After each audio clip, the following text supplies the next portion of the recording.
Prime Minister Modi inaugurates the 10th edition of the Vibrant Gujarat Summit in Gandhinagar, says the government aims to make India a developed nation in the next 25 years, while the Finance Minister said that India will be the third largest economy by 2027 and 28.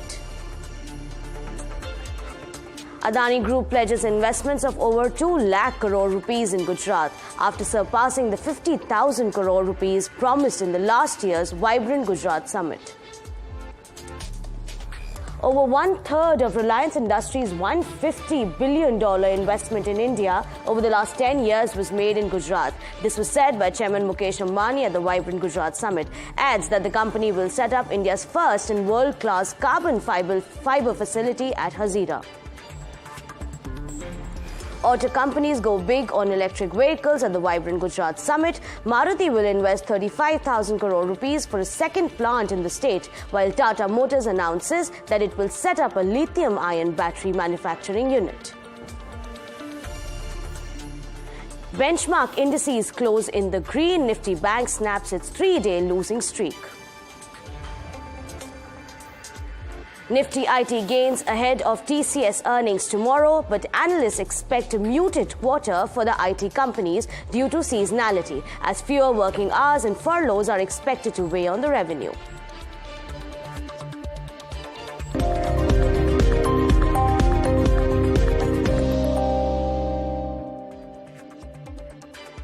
Hello and welcome. You're watching The Reporter on NDTV Profit, and I'm your host, Pragati Oberoi. Before we start the show, let's take a quick look at how the markets fared during the day. My colleague Harsh joins in with all the D-Street at action. Well, absolutely. You saw market close in the green, second consecutive day in the green for markets. We're now in the green for the week as well, a third of a percent higher for the benchmark Nifty 50 index. Which will come up on your screen. Right, and your Nifty Bank was up 0.25% as well. So that's a couple of big positives coming through. Let's have a look at how the market fared, because for most of the day, the market traded in a super tight band.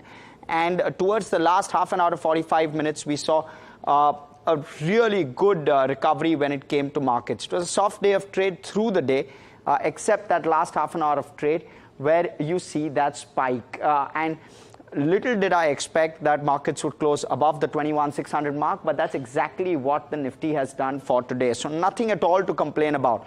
What led the gains? Let's talk about Reliance, because that one was in focus, and you can see an identical spike on Reliance. That's what's really led markets higher. Let's look at the contributories, because Reliance has contributed roughly 60 points to markets today. We've closed 80 points, 75 odd points higher, 60 points contributed by Reliance alone. The other one in the pack was ICICI Bank, which was in the green through the day. So those were the two big contributories in trade today.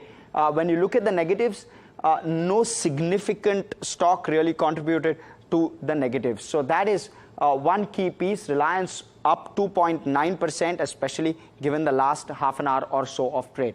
Let's quickly switch focus to the broader markets. They've moved in tandem with the benchmarks. You saw the Nifty mid-cap also close in the green, definitely a positive. The small-cap index also closing in the green. The advanced decline ratio, which almost through the day was in favor of the declines, closed in favor of the advances. So that was one other key piece which was a positive to close the day today.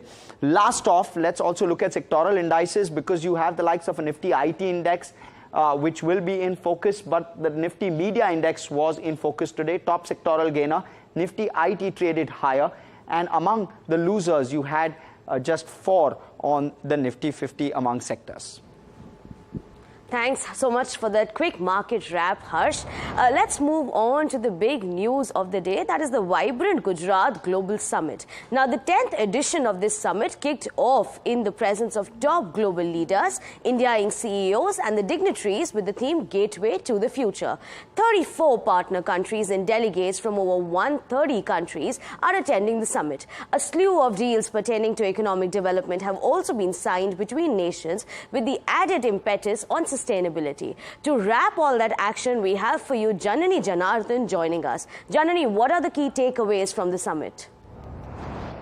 The India growth story. That seems to be the biggest topic of conversation here at the vibrant Gujarat Summit here in Gandhinagar. Throughout the day, we've heard business leaders talk about their commitments in various priority sectors, be it green hydrogen, be it renewable energy, semiconductors. These are some of the priority sectors that even the Prime Minister also highlighted in his speech. He was talking about how the country can be a developed nation in the next 25 years. And in fact, the goal of being the third largest economy is not that distant. The finance minister, who spoke a little while earlier, spoke about how this target of being the third largest economy is a very possible goal for 2027 and 28. Now this gains prominence as the country goes to polls a little later this year. What we are getting to hear, the palpable tension here, is of course on the investment momentum, and that seems to be going right here in Gujarat at the 10th edition of the Vibrant Gujarat Summit. It's a wrap for the first day. We'll be getting to hear more from more world leaders and India business leaders on NDTV Profit. That's all we have for you now. That was a quick wrap from the summit and all that has happened so far. Moving on, Prime Minister Narendra Modi, in his address at the Vibrant Gujarat Summit, spoke about India's goal for the next 25 years and how it aims to become a developed nation. Here's a look. अब भारत अगले 25 वर्षों के लक्ष्य पर काम कर रहा है।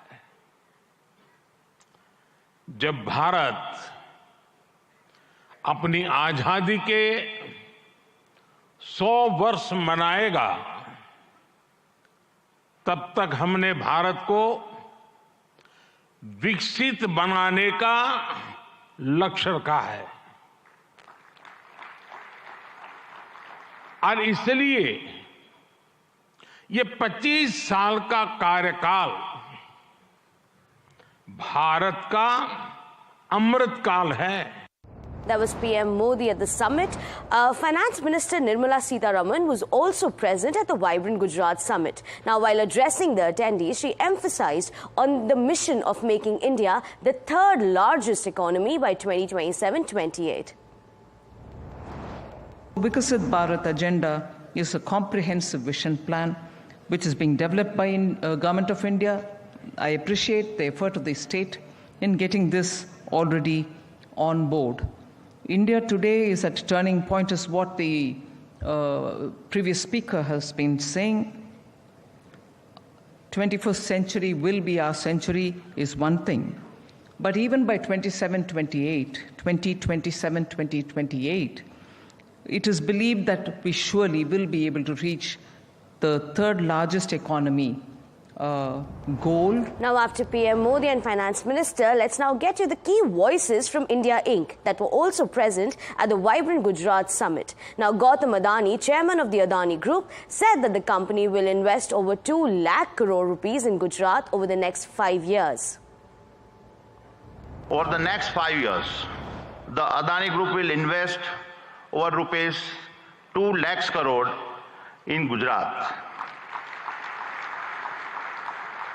thereby creating over 100,000 direct and indirect jobs. I am grateful for your support. It is my commitment that I will do my part to contribute to a Viksit Gujarat. Reliance chairman Mukesh Ambani said that the company has invested over $150 billion in the last 10 years in India. Now, of this, 1/3 is invested in Gujarat alone. Here's what he said. Reliance has invested over $150 billion, that is 12 lakh crores, in creating world-class assets and capacities across India in the last 10 years. Of this, more than 1/3 has been invested in Gujarat alone. Reliance will continue to play a leading role in Gujarat's growth story with significant investments in the next 10 years. Specifically, Reliance will contribute to making Gujarat a global leader in green growth. Tata Sons chairman N. Chandrasekaran spoke about the conglomerate's plans and expansion in the state, especially in the electronic vehicle space. Sanand is becoming home for all our electric vehicles technology. We expanded the footprint in Sanand with additional capacity so that we can meet the growing demands of the electric vehicles. We concluded and are about to launch the building of a huge gigafactory for 20 gigawatts of lithium-ion batteries in Sanand. The project should start construction in the next couple of months. More from the auto space. Maruti will invest 35,000 crore rupees for a second plant in the state, Toshihiro said at the Vibrant Gujarat Summit. Suzuki Group will invest 3,200 crore rupees in Suzuki Motor Gujarat to add a new fourth production line, which can produce 2.5 lakh units per year. This will increase the annual production capacity of Suzuki Motor Gujarat from the current 7.5 lakh to 1 million units. Thirdly, we will invest 35,000 crore rupees for the construction of a second car plant in Gujarat. Well, quite an action-packed day in terms of the India Invoices. Our colleague Janani also had the chance to speak to Amul's MD, Jayan Mehta. Let's watch what he had to say about the Vibrant Gujarat Global Summit and the company's product portfolio going forward. I think this summit is a very good platform to not just talk about the investment plans, but also showcase what the potential the state has, what we offer to the world, and also talk about the plans that we have. Talking about Amul, we are a cooperative of Gujarat. We started in Gujarat way back in 1946, and we are the largest food and FMCG brand of the country, among the strongest dairy brand and food brand in the world. We have strong investment plans. Since we are a Gujarat-based company, we will be doing an investment of more than 11,000 crore rupees in the next couple of years, and build on the market for milk products. And the investments will be not just in the processing part; it will be also in the production part, helping farmers to process milk in a very value-added way and market it around the world. So we have very ambitious plans, and at a turnover of about $10 billion this year, Amul is poised to grow at a rate which is faster than the FMCG sector. Right, coming to the growth picture, if I just want to take back to our conversations at the beginning of the year when you were talking about a 20% revenue growth that is being envisioned for FY24, and you were also talking about new product lines, organic foods, edible oil. So how are these product lines faring? What has been your 2020 FY24? So this year, as I mentioned, we are growing double digit, and the milk production also has been keeping pace, and it's also growing at double digit. So we are optimistic of achieving the target of 1 lakh crores in the next 2 years. We'll also take a quick look at Sunil Bharti Mittal, chairperson of Bharti Enterprises, who spoke at the Vibrant Gujarat Summit. We have nearly 18,000 crore investment in Gujarat. We have now 14,000 towers, 20,000 kilometers of fiber, serving over 12 million customers. So we're carrying on our dream here in this state. And about in India, what kind of expansions the India is on what's in the pipeline, sir? No, we are, as you know, expanding all over the country. We are one of the leading providers. We have been on this journey, pioneering journey for over 20 years now. And the platform that India has now created for development is unparalleled anywhere in the world. So everybody, as the Prime Minister said, come and, realize your dreams in this country. Those were all the updates from the Vibrant Gujarat Summit. Let's slip into a short break. We have lots more lined up for you on the other side. Stay tuned.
Welcome back. You're watching The Reporter on NDTV Profit. Let's move on to the earnings season. The quarter third earnings or the Q3 earnings of the IT pack kicks off from tomorrow with giants like TCS, Wipro, Infosys and others coming out with their numbers. My colleague now joins in to give you quick updates on what's in store and what all are the expectations of the street.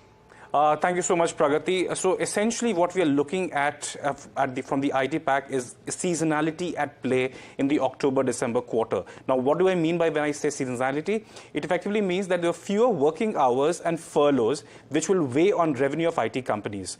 Deal making has dried up after a record Q2. Discretionary deals are absent. The deal pipeline is still elongated.